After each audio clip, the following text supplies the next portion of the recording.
Hace 80 años termina la Segunda Guerra Mundial y Estados Unidos se convierte en la potencia mundial, la potencia económica, y de alguna manera logra un sistema, un modelo económico basado en la guerra. La guerra se convirtió en un gran negocio y desde entonces ese negocio se fue consolidando, pero justamente ahora estamos viendo el declive de ese modelo de negocio. En consecuencia, el declive de Estados Unidos como potencia o como imperio. Decir 80 años parece que sean mucho tiempo, pero en comparación con otros imperios, creo que este es el imperio más corto. Ahora bien, en Venezuela hay un debate nacional político, el tema de las comunas, el tema de la situación económica, que siempre es prioridad para los venezolanos, y la relación traumática que se tiene con el gobierno de Estados Unidos. En ese sentido, las noticias más importantes esta semana fue la escandalosa reunión entre Zelensky y Donald Trump en la Casa Blanca, el discurso del presidente Trump en la Cámara de Representantes y la decisión de revocar la licencia de Chevron, de interés para América Latina y de interés para los venezolanos particularmente. Ahora bien, lo que yo les puedo decir como primera idea es que Donald Trump le quitó el tubo respiratorio al complejo militar industrial. Donald Trump ha entendido, y lo ha dicho en otras oportunidades, que ese complejo militar industrial norteamericano es muy costoso de sostener, se traga todo el presupuesto y no está logrando ganar guerras. Es decir, la tecnología militar está quedando cada vez con más competencia o con tecnologías nuevas que están minimizando el poder de disuasión del poder de fuego de Estados Unidos. No es que no lo tenga, de hecho lo tiene y sigue siendo el más poderoso. Sin embargo, Donald Trump en una oportunidad estaba en campaña cuando dijo eso, que en 40 años Estados Unidos no había ganado una guerra. Entonces ese gasto militar era absurdo. El complejo militar industrial se convirtió en lo que había denunciado Eisenhower en su discurso de despedida como presidente de Estados Unidos, en un complejo modelo de negocio de lobbies que iba a socavar los derechos civiles de los norteamericanos. Se quedó corto porque socavó los derechos civiles de todo el planeta. Sin embargo, por mucho tiempo, ese modelo de guerra, ese modelo económico de guerra, ese modelo de complejo militar industrial, aún perdiendo las guerras, estaba haciendo mucho dinero. Pero las cosas han cambiado y todo tiene su final. Lo que sucedió en la Casa Blanca cuando Zelensky estaba alterado, grosero, perdió el control por la presión de los periodistas, el circo romano que le montó Donald Trump para hacerlo sacar de sus casillas, y del vicepresidente que también hizo lo suyo, nos está dejando 3 lecciones. La primera, Zelensky es un hombre muerto. Y cuando digo muerto, no quiero hacer apología a la violencia de que lo van a matar, pero es inviable la permanencia de Zelensky no solo en el poder, sino en Ucrania. Particularmente yo pienso que lo van a terminar asesinando, pero es un muerto político, es decir, no tiene razón de ser ni su presidencia ni su rol político. Es una mentira que se descubrió, y al descubrirse la mentira, el problema, y Zelensky lo sabe, es que no se puede convivir con él. Imaginen ustedes los nazis que sobrevivieron a la derrota por causa del ejército rojo, del ejército ruso, después en la Segunda Guerra Mundial. Imagínense que Hitler hubiese sobrevivido, que no se hubiese suicidado. ¿Cómo se iba a convivir con Hitler? Iba a ser ahorcado, como fueron ahorcados varios de los nazis que perdieron la guerra. ¿Y por qué? Porque tú no puedes convivir con un psicópata, tú no puedes vivir con el nazismo.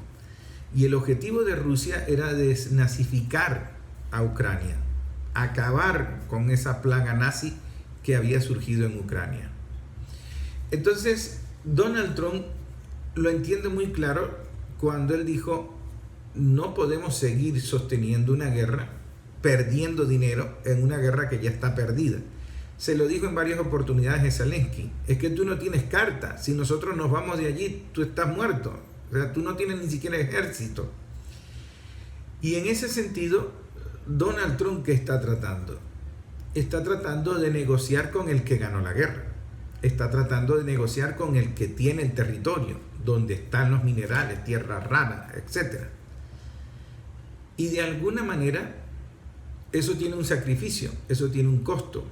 Primero, la traición a la narrativa de Estados Unidos, de que Rusia está invadiendo a Ucrania, de que Rusia está pretendiendo ocupar a toda Europa, de que la OTAN es el organismo de defensa, de ese discurso patético de la Unión Europea, de la defensa de la democracia, etc. Ni hay democracia en la Unión Europea, ni la OTAN protege a nadie, hace negocios. Y Rusia entendió por dónde iban los tiros desde temprano, cuando Putin dijo: a mí no me van a engañar como en el pasado, y yo no voy a aceptar la OTAN en territorio ucraniano. Digamos que la derrota de Ucrania es tan evidente que Zelensky sabe que dónde él va a vivir. Él no va a vivir en una Europa que está quebrada, no va a vivir en Estados Unidos. En Ucrania no tiene ningún rol. Él sabe que lo van a matar, o él sabe que todo lo que él representa lo van a exterminar, porque Rusia no va a convivir en la frontera con un grupito que sea nazi.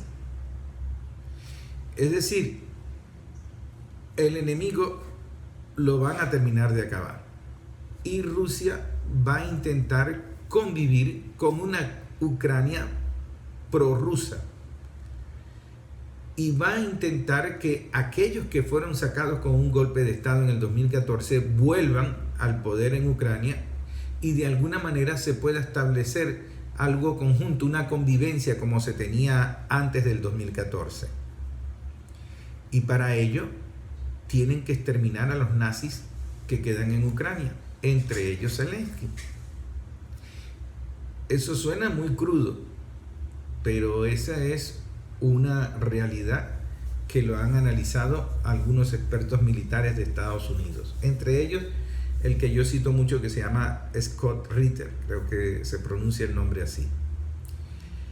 Pero Donald Trump sabe que no se pudo ganar con los rusos, sabe que los que estaban haciendo negocios allí son sus enemigos, y de alguna manera él sabe que ese modelo de complejo militar industrial, de ese sistema profundo de Estados Unidos, quebró y no tiene solución. No tiene, es decir, es un cuerpo muerto.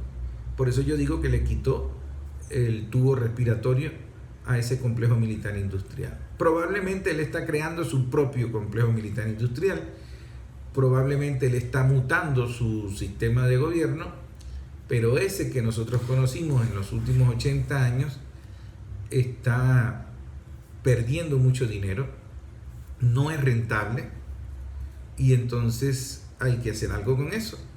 Y de alguna manera están tratando de cortar como un miembro podrido en el cuerpo humano con gangrena, están amputando el organismo que ya no puede ser recuperado. Yo lo que pienso es que a Donald Trump no le va a funcionar tampoco, porque es un cuerpo donde ya hizo metástasis ese cáncer, y entonces va a ser muy complicado que él lo mute o lo transforme en otra cosa. Pero ¿por qué digo esto? Porque Donald Trump es muy obvio, él dice las cosas como las piensa y las dice porque él necesita de alguna manera un respaldo político en su propio país. Pero él dice, nosotros queremos las tierras raras, queremos hacer negocio con las tierras raras. ¿Con quién vas a hacer el negocio de las tierras raras? Con Zelensky. La vas a tener que hacer con Rusia. Y si tú vas a hacer negocios con Rusia, ¿qué te va a pedir Rusia? Rusia no va a aceptar que siga viviendo un grupito nazi en lo que queda de Ucrania. No va a aceptar a la OTAN. Y Donald Trump ha hablado pestes de la OTAN.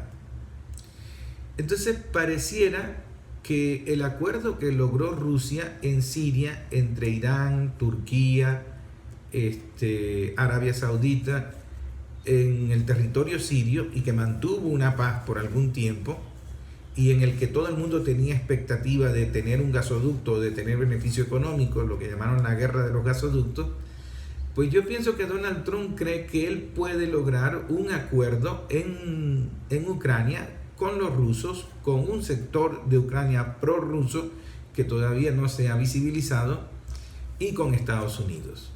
Y de pronto uno que otro que se arrime a la mesa de negociación, que no va a ser Europa, y en ese sentido sacar beneficios de las benditas tierras raras o sacar beneficios de lo que queda en Ucrania.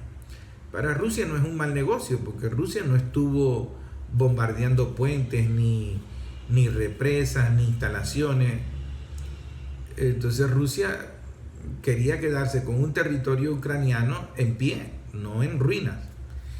Y de alguna manera, si ya hicieron 2 referéndums exitosos en territorio ucraniano, anexionándose a la Federación Rusa, pues lo más probable es que monten un gobierno prorruso en lo que queda de Ucrania. Para montar un gobierno prorruso en lo que queda de Ucrania y que acepte todas las condiciones de Rusia, que fue la que ganó la guerra,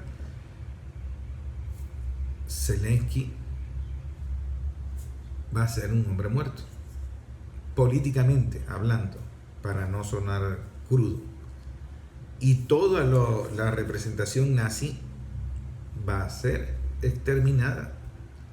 No le van a perdonar eso, porque estamos hablando de la misma corriente ideológica que hace 80 años hizo pasar al planeta por una guerra mundial desastrosa. Europa no entendió eso. Europa cometió el error de, por dinero fácil, por flojo, por idiota, permitió que avanzara ese conflicto. La misma Alemania, que era el que tenía una mejor condición económica con los recursos energéticos que le suministraba Rusia, la Alemania aceptó esa estupidez. No solo aceptó esa estupidez, aceptó que le bombardearan el gasoducto con los rusos. Y tragó clavo, porque Estados Unidos bombardea el gasoducto entre Rusia y Alemania no dijo ni pío. Y perdió económicamente, perdió la apuesta, perdió la guerra, y ahora Europa está desesperada porque el nuevo gobierno de Estados Unidos le está diciendo jódete, es decir, camina tú solo, ve a ver cómo vas a hacer, pero produce tú tu comida, pero yo no te voy a seguir manteniendo, y menos manteniendo esa guerra. En ese sentido, luego de esa escandalosa discusión entre Donald Trump y Zelensky, donde Donald Trump le está diciendo, tú estás muerto, tú estás fuera, tú no tienes carta, tú no tienes vela en este entierro. A ti lo que te queda es terminar de aceptar que los rusos ganaron y el acuerdo que yo te estoy proponiendo. Pero Zelensky quería garantía. ¿Y qué garantías le puede ofrecer Trump? Si Trump le va a decir a Putin, mira, deja vivo a Zelensky y deja que siga gobernando allí en lo que queda de Ucrania. ¿Cómo va a gobernar en lo que queda de Ucrania? ¿De qué van a vivir?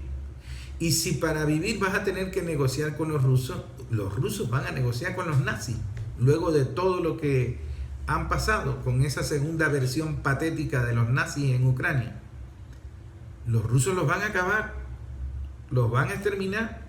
Los rusos dijeron, nosotros vamos a desnazificar Ucrania, a acabar con toda la plaga nazi que queda allí. Y eso es Zelensky, el payaso de tumba de un grupo nazi que se puso a escuchar los cantos de sirena del complejo militar industrial, que en alguna oportunidad fue más exitoso porque Estados Unidos alimentaba el conflicto en Europa y se quedaba con todo. Entregaba un plan Marshall, pero se quedaba con todo. Se quedaba con el dominio del sistema financiero, se quedaba con el dominio del dólar, se quedaba con el dominio de todo. Y entonces quisieron imitar o tratar de rimar con la historia y hacer un proceso similar. Acabar con los rusos, apoderarse de Europa, agarrar todas esas tierras raras, agarrar mercado, y no pudieron. Sencillamente los rusos les volvieron a dar un parado. Ahora, ¿por qué Donald Trump está haciendo esto? ¿Por qué Donald Trump da ese giro, esa voltereta, ese salto de trinchera? Se sale de una trinchera y se mete en la trinchera del enemigo y cambia de enemigos. Ahora mi enemigo no es Rusia, ahora mi enemigo es Ucrania, o ahora mi enemigo es la OTAN, ahora mi enemigo es Europa. En cierta forma, la mutación que está liderando Donald Trump obedece primero a que los avances tecnológicos cambiaron la distancia o la brecha en la supremacía militar. Si no, pregúntenle a los que están en Yemen combatiendo a los portaaviones de Estados Unidos en Yemen, en el Mar Rojo, y que de alguna manera han logrado resistir.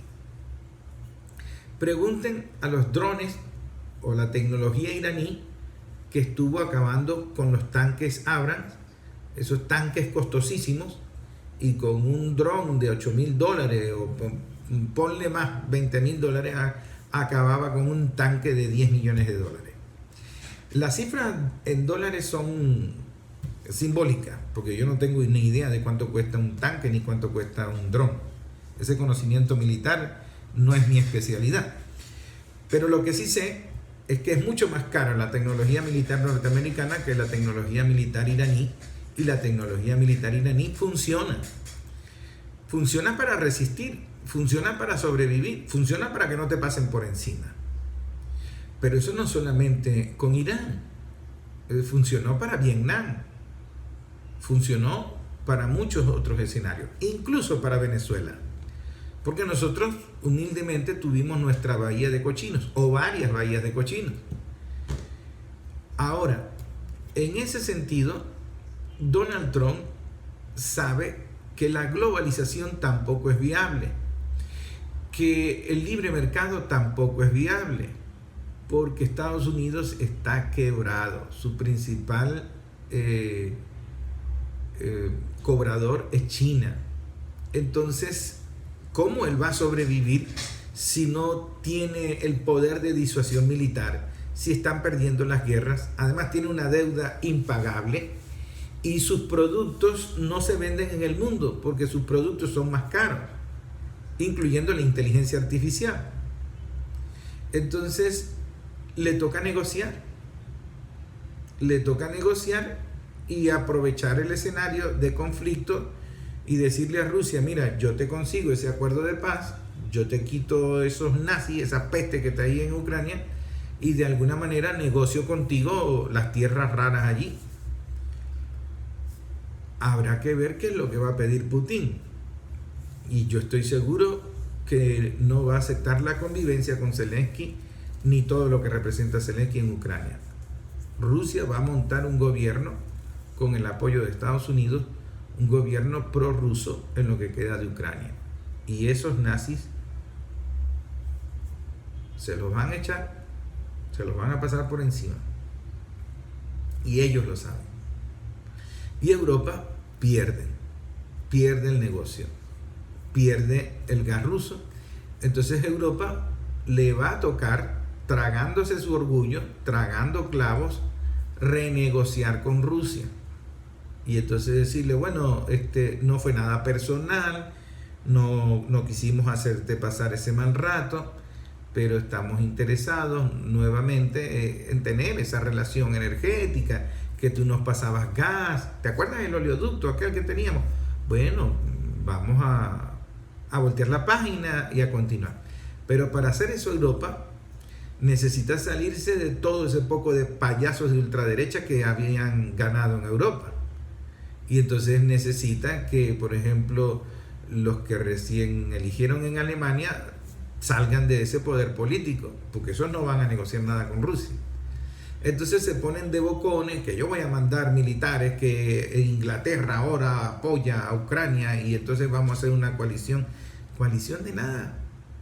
Europa no tiene vela en ese entierro. Hace rato que perdió esa guerra. Y Donald Trump lo sabe. Entonces, esa negociación que está llevando a Donald Trump a un camino muy peligroso, porque tú no puedes cortar, amputar un cuerpo como el complejo militar industrial, o tratar de mutar y salirte de un sector de poder que tiene armas, que está loco, que es nazi, de alguna manera ileso. A Donald Trump le pasó una bala por la oreja. En Estados Unidos matan presidentes. Pues no es la primera vez que han matado a un presidente.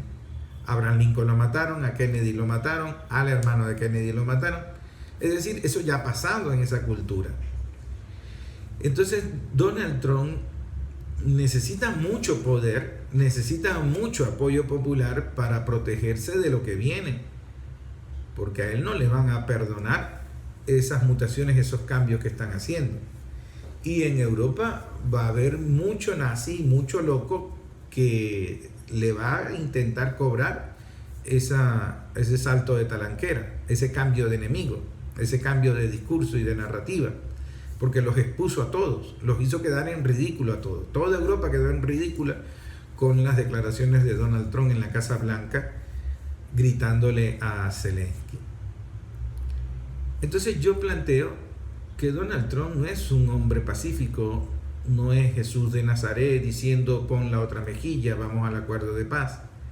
No, es un hombre que hace negocios, que sabe que perdió y que de alguna manera quiere negociar con el que está ganando la guerra, con el que tiene el poder. Pero tiene que cuidarse de los enemigos internos de Estados Unidos. Allá hay un conflicto latente, allá hay posturas irreconciliables, allá hay armas hasta en los niños, hasta en las guarderías hay armas. Y hay cultura de guerra, cultura de matar. No cultura de política, cultura de debate, como lo hay en Venezuela, cultura política de debatir, de sentarse con el enemigo. No, allá la cultura es de matar. Entonces, Donald Trump tiene que tener mucho cuidado con las peleas que está cazando dentro de Estados Unidos. Tiene que garantizar la viabilidad económica de Estados Unidos. Y tiene que caminar muy despacito, porque cuando él comienza a poner aranceles en todo el mundo, comienza a ponerle impuestos a México, a ponerle impuestos a Canadá, a querer apropiarse del canal de Panamá, etcétera, etcétera, etcétera, está creando enemigos y está facilitándole el camino a los BRIC, está facilitando apertura de mercados hacia otro lado sin Estados Unidos. En ese sentido, Putin se lo dijo en la última cumbre de los BRIC. Los BRIC no son anti-Estados Unidos. La diferencia es que no está Estados Unidos. Y nosotros no estamos en contra del dólar. Estados Unidos no quiere que usemos el dólar. Entonces, Donald Trump sabe que por esa vía van a quedar peor. Entonces quiere negociar. Está de alguna manera dando patadas, dando pataletas, como alguien que está en el medio del mar desesperado por estar a flote, y está tratando de negociar con Rusia, tener una mejor posición contra China, negociar con Irán, tener una mejor posición con Israel, etc. Pero eso no va a ser fácil, porque en Estados Unidos hay un conflicto latente que no se ha resuelto y eso es impredecible. Allí puede pasar cualquier cosa. Ahora, en el caso de Venezuela hay algo muy interesante, porque en Venezuela también es multifactorial. Fíjense que lo importante del 28 de julio, en la victoria de Nicolás Maduro, la derrota, eso fue una bahía de cochinos, la derrota de los dueños de las redes sociales en la batalla electoral del 28 de julio y luego en la intentona golpista del 29 y continuado, hizo que Venezuela se posicionara políticamente como el país que ha resistido los bloqueos, las sanciones, la agresión, los golpes de Estado, bahía de cochinos, etc. Y logró un crecimiento económico. Y logró que las alianzas estratégicas que se venían tejiendo desde Hugo Chávez estuviesen dando frutos en este contexto político actual. La relación con Irán, la relación con China, la relación con Rusia, básicamente ese trío de países. Ahora, el problema en Venezuela es que ese modelo capitalista no nos funciona a nosotros, ni con Estados Unidos, ni con China, ni con Rusia, ni con Irán, ni con nadie. Porque ese modelo capitalista produce desigualdad social. Y esa desigualdad social es la que provoca descontento, deserciones, conflictos, rebeliones, revoluciones. Entonces no es darle a la gente facilidades políticas sociales y sacarlo incluso de la pobreza extrema. Siempre se cita a China como el modelo que sacó a millones de chinos de la pobreza extrema. Es verdad. Pero es una cultura distinta. El chino reacciona de una manera distinta. La percepción del tiempo de los chinos es distinta a la de nosotros. El venezolano lo quiere todo ya. El venezolano no le gusta ser pobre. No le gusta que lo jodan. No le gusta que lo mientan. No le gusta que, mira, sacrifícate tú y en tu tercera generación es que probablemente la revolución vaya a dar resultado. Aquí nadie se cala eso. Aquí nadie se cala una jornada laboral de 12 horas, 13 horas, 14 horas. Lo hacen fuera del país como migración, pero aquí en Venezuela no se la calan. Aquí en Venezuela no respetan ni la luz roja. Entonces, tenemos un ADN caribeño muy caliente, que a nosotros no nos domina ningún imperio. Cuando el imperio español éramos igual, lo decían los españoles. Bueno, es que nosotros con Perú no hay problema, con Colombia no hay problema, con los venezolanos no se puede. Por eso no se dejan dominar por nadie. Si nosotros somos así, el presidente Nicolás Maduro y todo el equipo que lo acompaña saben que no pueden darse el lujo de que se crezca la desigualdad social. Porque la desigualdad social es excluidos. Y tú no puedes tener una revolución socialista con excluidos. El que está excluido se te va a trincherar en otro espacio. Y te va a atacar en otro espacio. Entonces se logra la victoria el 28 de julio, pero el presidente sabe que ha perdido votos. Es decir, que mucha gente ha quedado excluida de las políticas sociales de la revolución. Y eso lo dijo hasta Diosdado Cabello. Nosotros tenemos que escoger candidatos, pero no podemos desconocer los daños colaterales. O sea, no es que vamos a escoger un candidato para perder 100.000 votos, porque nadie quiere ir a votar con un pañuelo en la nariz. Entonces, ¿cómo resuelve ese problema? Económicamente te están dando en la madre, te están quitando a Chevron para que tú no puedas vender el petróleo que vendías con Chevron, para que tú no puedas mantener el flujo de producción petrolera con la que te apoyabas con Chevron. Entonces te quitan la licencia de Chevron para afectarte este año mega electoral, donde vas a elegir gobernadores, vas a elegir Asamblea Nacional, vas a elegir alcaldes, y por ahí la oposición va a tratar de colarse y robarte espacios. Pero volviendo al tema de el momento histórico en Venezuela, el gobierno o la revolución entiende, más allá del gobierno, el equipo que está liderando la revolución en Venezuela, entiende que no se puede dar el lujo de que la desigualdad social crezca. Tú puedes sacar el 80% de la pobreza extrema, pero si mantienes la desigualdad social, vas a generar conflicto político. Porque aquí hay gente que no está en pobreza extrema, pero se siente excluido. Por ejemplo, un pensionado que vive en un edificio en la parroquia Universidad del municipio Caroní, técnicamente no es pobreza extrema. Vive en un buen apartamento, tiene una pensión, le llega su bolsa de CLA, tiene salud gratuita, él no aparece en una estadística como pobreza extrema. Pero él se siente pobre, él se siente excluido, la pensión no le alcanza, los medicamentos por jubilación no le llegan, el CLA no se lo puede comer porque entra en un coma diabético, eso es pura harina. Entonces, ¿qué sucede? Es alguien que está descontento con el gobierno, con la revolución, y busca cualquier trinchera para cambiar las cosas. Si lo agarra una trinchera fascista, odia. Y si lo agarra otra trinchera, entonces el gobierno sabe que la desigualdad social es un conflicto político que en este contexto de guerra económica, de sanciones, no se puede dar el lujo de alimentar. Tiene que tener a la gente con la esperanza de que esta revolución socialista le va a dar una mejor calidad de vida. La mejor manera de hacerlo es la comuna, los consejos comunales, es decir, darle poder al pueblo, la corresponsabilidad, porque ya sabe que una gobernación técnicamente no le funciona.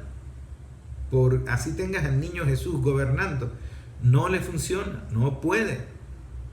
Entonces, la comuna, el consejo comunal, es buscar la manera de que la misma comunidad resuelva su problema, de que la misma comunidad en su dinámica política pueda tomar riendas de su destino y mira, yo no te puedo resolver este problema, pero toma estos recursos y resuelve tú el problema, organízate. Ahora, eso se dice muy fácil, pero en la batalla cultural tienes que formar políticamente a esa persona para que entienda que la cosa de la comuna va de colectivo, de socialismo, de horizontal, no de grupito. Porque si va de grupito, el problema que tenemos con alcaldías y gobernaciones se transfiere al consejo comunal. No es hacer un consejo comunal por hacer un consejo comunal. Es que la comuna entiende allí el concepto de trabajo colectivo, de participación protagónica, y eso pasa por formación, pero no la formación académica del librito del discurso, que si Marx dijo, que si Engels, que tal.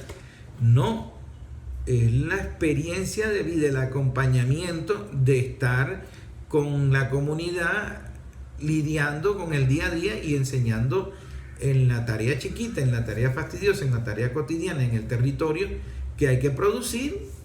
Carajo, porque si no producimos vamos a seguir de la renta petrolera.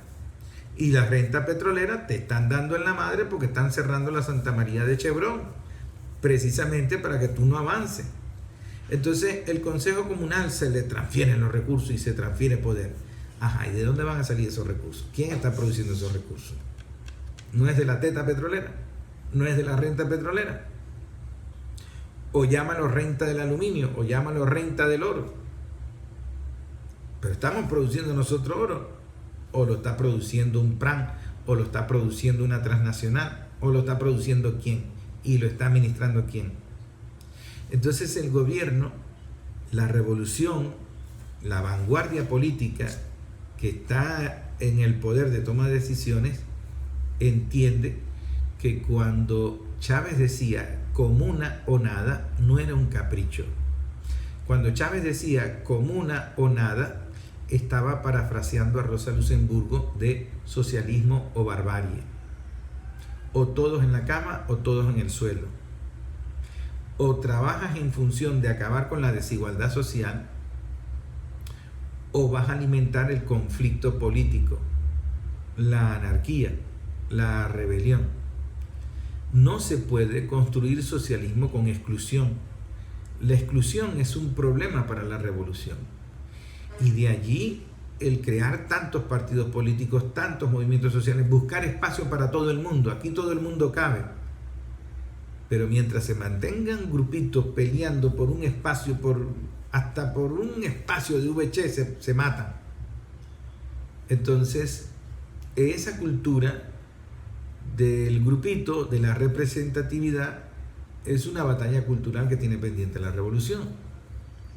Esa es una guerra de narrativa, una guerra de conceptos, una guerra en la mente, en la filosofía, en la ideología, lo que piensan las personas. Entonces nosotros tenemos mucho capitalista que se cree chavista, mucho capitalista que cree que está haciendo revolución, pero que es capitalista y que él produce desigualdad. Y entonces él piensa que la desigualdad se resuelve porque bajé el vidrio, le di unos billetes al chamo que limpia el parabrisas y soy un buen samaritano y ese muchacho no se va a rebelar nunca. No funciona así. No funciona así. Ahora, el presidente sabe que le van a intentar sabotear las elecciones de este año 2025 a través de un sabotaje a la economía. Le cierran Chevron. Entonces con Chevron se tejen todas las especulaciones, que Chevron tiene más de 100 años, que si sí, que si no, que si te la quito, que si no te la quito. ¿Cuál es la información que se ha desprendido de Chevron? El presidente dijo ayer, Chevron tiene más de 100 años en Venezuela. En todos los momentos conflictivos ha estado Chevron. Lo que realmente ha sucedido es que la política petrolera venezolana la controla Estados Unidos desde hace más de 100 años. La nacionalización que aparece en nuestros libros fue una nacionalización que hicieron los gringos. Fue redactada por abogados gringos. Fue una nacionalización chucuta porque la hicieron los gringos. Esa no la hizo Carlos Andrés Pérez, no la debatió Carlos Andrés Pérez, ni su equipo de gobierno. Esa la debatieron y la crearon los gringos porque el contexto energético, la geopolítica estaba cambiando. Ahora, PDVSA logró incrementar la producción de petróleo. Hasta donde se tiene entendido fue gracias a la intervención de Chevron. PDVSA está vendiendo barriles de petróleo sin necesidad de evadir las sanciones por la licencia de Chevron. Si le quitan la licencia a Chevron y le dan los 30 días para cerrar la Santa María, recoge tus vainas y te vas de Venezuela, entonces, ¿cómo vende Venezuela ese petróleo? ¿Y con quién se ayuda para producir? Entonces el gobierno saca un plan especial, lo llamaron, ya les digo por acá, básicamente un comunicado que saca la vicepresidenta Delcy Rodríguez en función de un plan independencia productiva, y ese plan de independencia productiva es buscar parir cómo vamos a hacer sin la ayuda de Chevron. En cierta forma eso es bueno, porque nosotros no vamos a salir del capitalismo mientras sigamos teniendo el apoyo de Chevron, la migajita de Halliburton o lo que sea. O sea, o comenzamos nosotros a producir, o comenzamos a voltear la mirada al campo, o comenzamos a diversificar la economía de verdad, o vamos a seguir creyendo que sacando modelitos polar, pero con otro nombre, de la teta petrolera, vamos a tener un crecimiento económico y vamos a tener un socialismo superpotencia. Esa vía no funciona. No va a funcionar. Porque tú no estás incluyendo a la gente, no estás resolviendo el problema de la desigualdad social, no estás resolviendo el problema de la soberanía y la independencia, no estás diversificando nada, lo que estás es creando una nueva burguesía que produce mucho, produce sin conflicto, sin intenciones de tumbar el gobierno, pero mantiene la realidad económica de renta petrolera. Y eso no funciona. Ahora, cuando yo digo renta petrolera, no es solamente la dependencia del petróleo. La dependencia de un modelo económico de extracción y venta y comercio. Pero ahí no hay soberanía tecnológica, no hay soberanía alimentaria. Los campesinos que saben que producen siguen siendo explotados, no son dueños de la tierra, no pueden producir los alimentos. Queda un grupito como dominante del nuevo comercio, una burguesía por otra burguesía. El presidente Nicolás Maduro sabe que ese es el riesgo que está teniendo en la revolución y trata de combatirlo a través de la comuna, la transferencia, la transformación de las gobernaciones y decirle a la gente, oye, esto del socialismo no va solamente de mí, esto del socialismo tenemos que construirlo todos. Y bueno, yo te estoy tratando de dar un nuevo modelo de gobierno. En ese nuevo modelo de gobierno, tú puedes decidir, tú puedes manejar presupuesto, tú puedes desarrollar proyectos, pero también produce. Ajá. Y el pueblo le va a decir, ay, ¿cómo produzco yo? ¿Cómo se come eso? Dime, porque yo estoy intentando hacer aquí transformaciones del aluminio para hacer una silla de ruedas, que yo siempre pongo ese ejemplo por el documental que hice de los hombres del aluminio, y tú no me dejas, me tienes las manos atadas. Entonces yo quiero sustituir importaciones, quiero producir para sustituir importaciones y que nosotros no tengamos que comprar, por ejemplo, aislantes eléctricos. Entonces tú me pones una empresa Fopuca que me embarga la maquinaria con la que yo produzco los aislantes eléctricos. Entonces, carajo, ¿tú quieres que yo produzca cómo? Entonces vamos a debatir esto y vamos a resolver esto de una vez por todas. Ese debate va a ser inevitable. Ahora, Chevron tiene una situación, o mejor dicho, el conflicto energético obliga a Donald Trump a tener una situación. Lo que se informó en un medio que se llama Axios en Estados Unidos es que la revocatoria de la licencia de Chevron fue por un ajuste presupuestario en Florida. Pero la información que sale de un profesor universitario llamado Francisco es que no fue ningún ajuste presupuestario. Fueron 3 congresistas republicanos de la gusanera mayamera, de María Elvira se llama uno, y hay otros 2 más, ahorita les busco el nombre, que presionaron para aprobar un presupuesto, presionaron con la cancelación de la licencia 41A que la Oficina de Control de Activos Extranjeros le había dado a Chevron. Entonces, esos 3 gusaneros de Miami, o esos 3 políticos que presionaron, de alguna manera consiguieron eliminar la licencia de Chevron. Ellos se llaman María Elvira Salazar, Carlos Jiménez y Mario Díaz Valar, que habían condicionado el voto para la aprobación del presupuesto, habían condicionado el voto con la cancelación de la licencia de Chevron. Entonces, el presidente Nicolás Maduro dice, María Corina Machado y toda esa oposición de ultraderecha, Leopoldo López, Mundo González, Ledesma, etcétera, estuvieron presionando a María Elvira Salazar, a Carlos Jiménez y Mario Díaz Valar para que intensificaran la agresión contra Venezuela a través de la cancelación de la licencia de Chevron.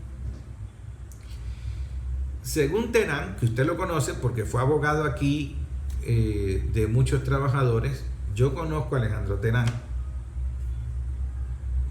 nos conocemos hace mucho tiempo, lo entrevisté en muchas oportunidades. Yo le creo un 40% de lo que él dice, porque yo sé que él exagera. Entonces Terán es muy citado en los medios nacionales de Caracas, porque no lo conocen, como representante de la Asociación de Petroleros Latinoamericanos de Texas. Que bueno, vaya uno a saber qué contratistas son los que están metidos allí. Pero en todo caso él dice algo muy cierto. Él dice, Chevron tiene muchos años aquí y esa licencia tú no le puedes dar 30 días para desaparecer Chevron de aquí. Entonces, el planteamiento de él tiene lógica, que esos 30 días son para decirle a Maduro, ven acá, tienes 30 días para renegociar esta licencia de Chevron conmigo, no con Biden, sino conmigo o con mi enviado especial. De esa manera le da satisfacción a la ultraderecha venezolana y a estos congresistas que se prestaron al lobby por presión de la ultraderecha venezolana.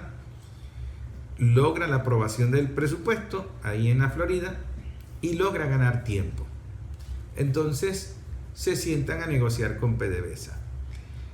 ¿Y por qué Alejandro Terán plantea ese plazo de 30 días para renegociar con Chevron o con lo que sea?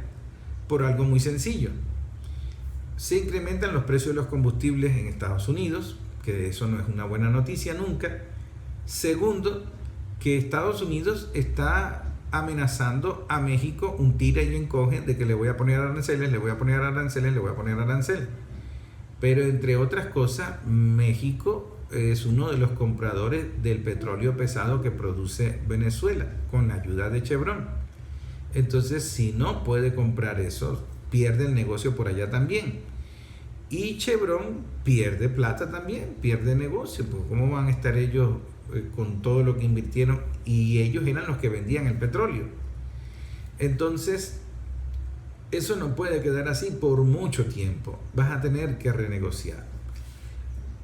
Yo supongo que la nueva negociación para dar la licencia de Chevron después de las elecciones, a ver qué pueden lograr con eso, es pedir más cosas. Es decir, bueno,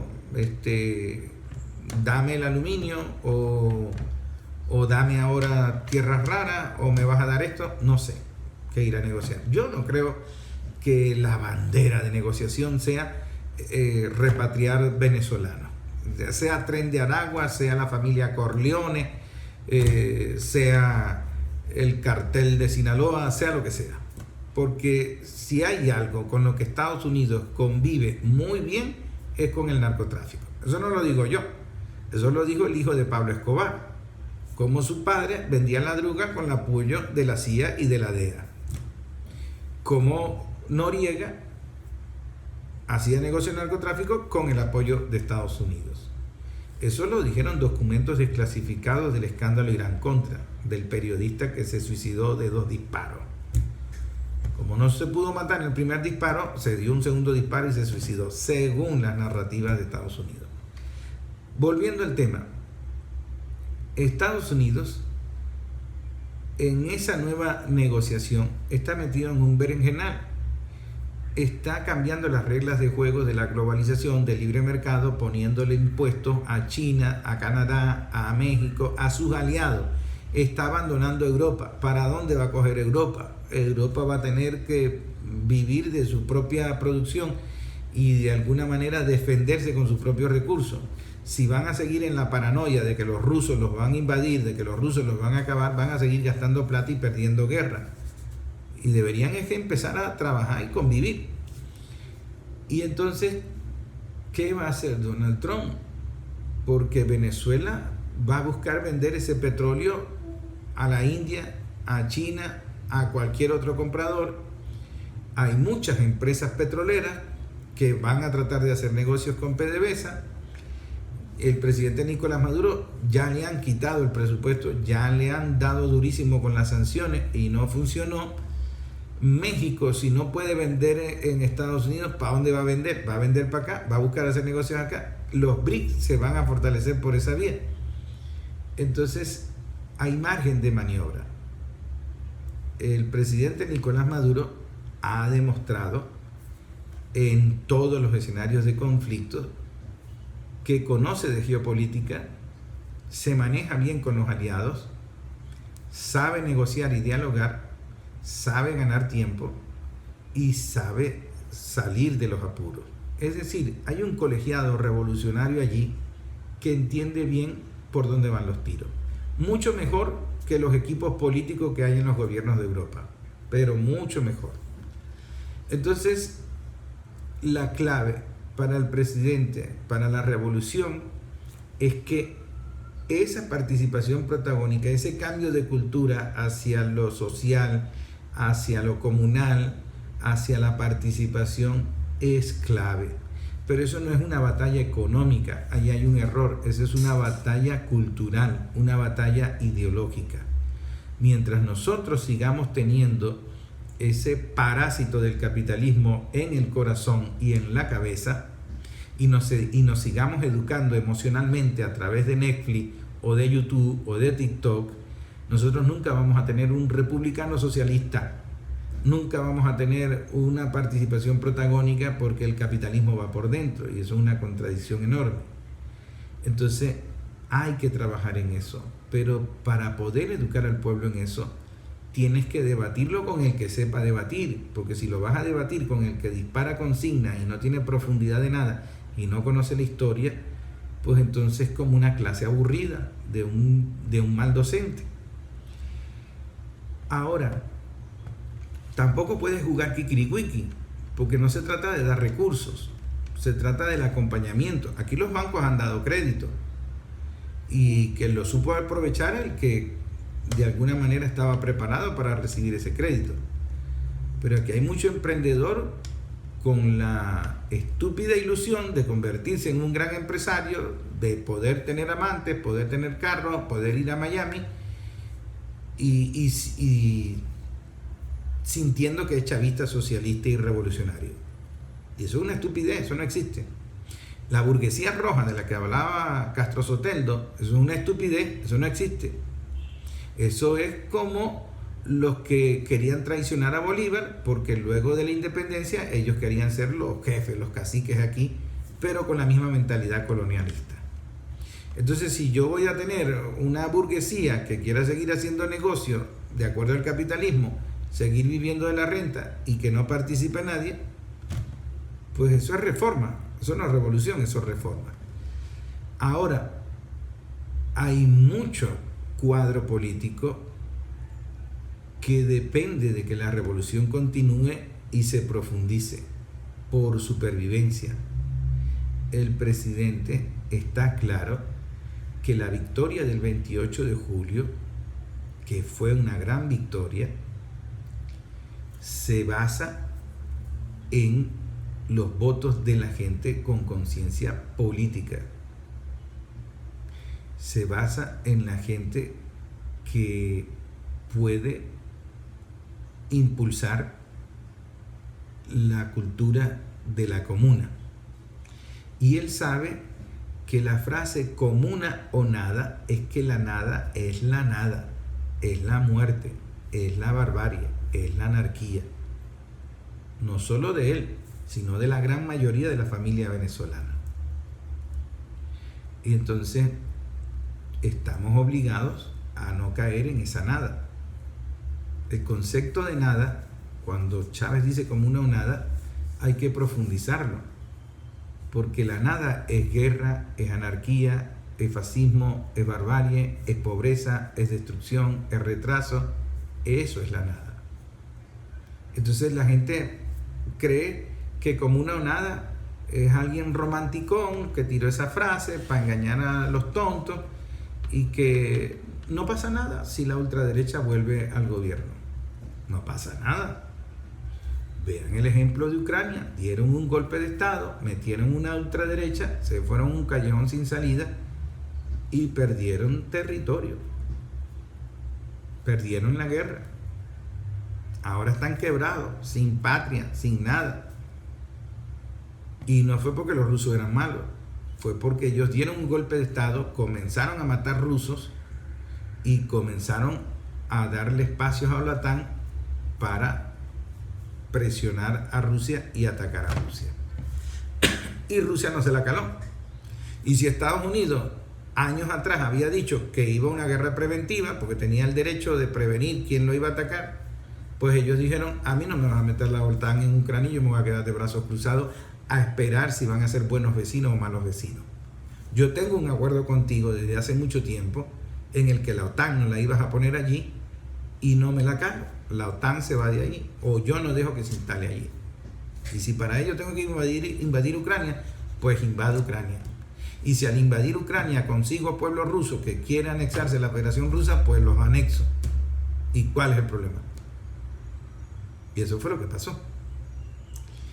Ahora ExxonMobil quiere presionar a Guyana para entonces agarrar territorio venezolano, y Guyana está haciendo lo que hizo Ucrania: echarle gasolina al fuego para aligerar un conflicto por el bochornoso dinero. ¿Está en Guyana en condiciones de hacer eso? ¿Es un conflicto que tenemos en puerta? Es el mismo tema. Entonces es muy importante lo que va en este momento del debate político para definir postulaciones. No puedes postular a cualquier bate quebrado. No nos podemos dar el lujo de postular a un idiota. No nos podemos dar el lujo de postular a un jalabola. No nos podemos dar el lujo de postular a un pro-yanqui. No nos podemos dar el lujo de postular a alguien que no comprenda este conflicto. Porque si no, seguimos perdiendo espacios. Por otro lado, no nos podemos dar el lujo de que la gente no comprenda de qué va la comuna, el Banco Popular, los consejos comunales. Hay que aferrarse a esa idea, debatir esa idea, darle esperanza a la gente a esa idea, animar a la gente a que participe, a que tenga una participación protagónica en ese sentido. Y tenemos que velar porque el modelo económico comience a cambiar y no estemos repitiendo, digamos, un maquillaje, una reforma para mantener esa política parasitaria de vender materia prima y repartirnos aquí un poquito para la burguesía y un poquito para las políticas sociales. Ese modelo no va a funcionar, porque ese modelo no reduce la desigualdad social, al contrario, la incrementa. E incrementar la desigualdad social en este país es un conflicto político permanente. Y un conflicto político permanente facilita a la ultraderecha a hacer sus berrinches, sus agresiones y sus ataques al propio país para terminarlo de vender. Entonces ustedes ven que la situación en Ucrania está relacionada con un modelo de un sistema de gobierno en Estados Unidos que está muriendo y que Donald Trump está tratando de mutar para mantenerlo en pie. Lo que él dice que vuelve a ser América la primera de pie, esa estupidez que no va a poder lograr, porque eso murió hace rato. Segundo, que está negociando con todo el mundo. Fíjense que Donald Trump en su discurso no habló de Venezuela ni de Maduro. Lo único que mencionó fue el Tren de Aragua, porque él tiene su narrativa contra la migración, porque le permite apoyo popular dentro de Estados Unidos, y necesita apoyo popular porque está cazando peleas fuertes. Tiene enemigos fuertes que son capaces de darle un tiro. Entonces él necesita el respaldo del pueblo. Y lo dijo en el discurso: yo gané en los estados de decisión, pero también gané con el voto popular. Es decir, no se metan conmigo, que yo estoy ganando aquí con la gran mayoría. Y si van a ir contra mí, les tiro todo este pueblo encima. Y ese pueblo está armado, y ese pueblo está loco. Entonces, en ese sentido, Donald Trump está creándose un escudo alrededor de él por los cambios radicales que él está haciendo. Él está tirando a Europa a su suerte. Le digo, ¿saben qué? Jódanse. Y la OTAN, jódanse. Ajá. La OTAN tiene muchos mercenarios contratados. Hay muchas empresas que no están dispuestas a perder el lobby del complejo militar industrial, que no están dispuestas a perder mucho dinero, porque Donald Trump va a mutar ese gobierno. Allí hay un conflicto interno muy peligroso para el mismo Trump. Entonces nosotros también tenemos que hacer lectura a lo que sucede allá y cuidarnos. Nosotros tenemos que seguir mirando al campo, seguir buscando producir, seguir buscando la colectividad, la participación protagónica, que la gente produzca, desmontar esos monopolios, desmontar esas burguesías, esos grupos. O sea, no puede ser que una empresa condicione a todo el mundo. No, ese modelo capitalista no funciona, la gente no se lo va a calar. Y lo que podemos hacer es cometer el error que en un conflicto de eso se nos mete una ultraderecha con el voto emocional del odio y de la esquizofrenia. Ya eso nos ha pasado. Ellos ganaron la mayoría de la Asamblea Nacional por esa confusión, y entonces no lo van a hacer este año porque aparentemente no van a participar en elecciones. Pero cuidado, porque ahí hay mucha gente de oposición que coquetea con las elecciones. No tan depravados como María Corina, pero Claudio Fermín es adeco. Su visión es capitalista. Su forma de ver la solución del país no es la que nos conviene a nosotros. En todo caso, es un debate. El pueblo tiene que aprender, esforzarse y tratar de conocer estos temas. Bueno, lo más importante es entender que Estados Unidos está mutando, que lo de comuna o nada es, yo diría, se me antoja que es el socialismo o barbarie del que hablaba Rosa Luxemburgo, y que Venezuela tiene que apostar no por la transnacional que nos resuelva el problema, tiene que apostar a que el pueblo organizado comprenda de qué va la comuna, de qué va la productividad y de qué va la transformación económica, para poder mantener la revolución en pie, para poder resistir y entrar con buen pie al nuevo orden mundial, al nuevo orden que se está organizando.